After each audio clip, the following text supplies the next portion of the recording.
Bonjour, je m'appelle Amandine, j'ai 23 ans, je suis française.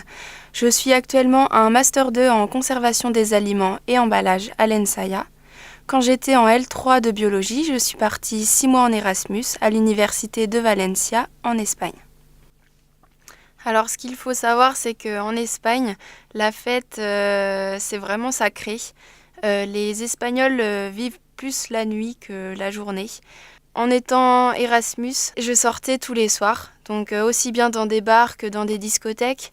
Et ce qui est complètement différent de la France, c'est qu'en Espagne, on ne fait pas des soirées dans des appartements, mais on va plutôt faire des botellones. Donc ce sera des soirées avant d'aller en discothèque, donc sur la plage, dans la rue. Comme ça, on ne dérange pas les voisins. Et la police ne va rien dire, c'est autorisé en Espagne.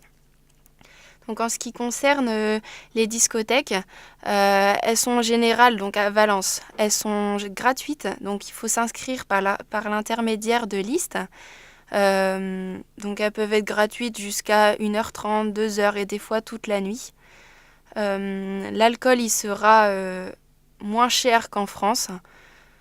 Donc les deux discothèques où j'allais particulièrement, c'était Milla. Pourquoi Milla? Parce que c'est au niveau de la Cité des Arts et des Sciences. Donc c'est vraiment une ambiance sympa.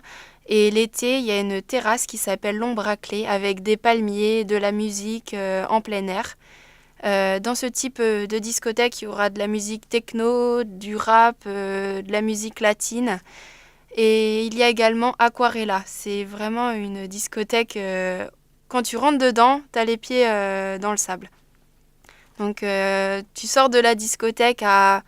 Parce qu'en général, elle ferme à 6h du matin. Donc tu sors de la discothèque, tu vas sur la plage et tu regardes le coucher du soleil. Et des fois, comme il faisait déjà chaud, on allait se baigner. En ce qui concerne les transports en commun pour pouvoir rentrer chez soi le soir, donc en sortie de discothèque, il y a les vélos qui sont très souvent utilisés.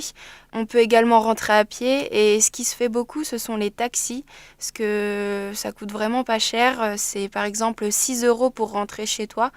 Donc quand on est 4 dans la voiture, ça revient vraiment pas cher. Sinon, il n'y a aucun risque. La ville en soi n'est pas dangereuse. Tu peux rentrer tranquillement chez toi sans avoir peur. Et donc franchement, n'hésite pas, si tu as l'occasion d'aller faire ton Erasmus à Valencia, n'aie pas peur, n'hésite pas à sortir, tu trouveras toujours de quoi t'amuser, aussi bien les bars que les discothèques, et voilà. Je suis vraiment contente d'avoir pu vivre cette aventure Erasmus. Si moi je l'ai fait, pourquoi pas vous? Vive la mobilité étudiante!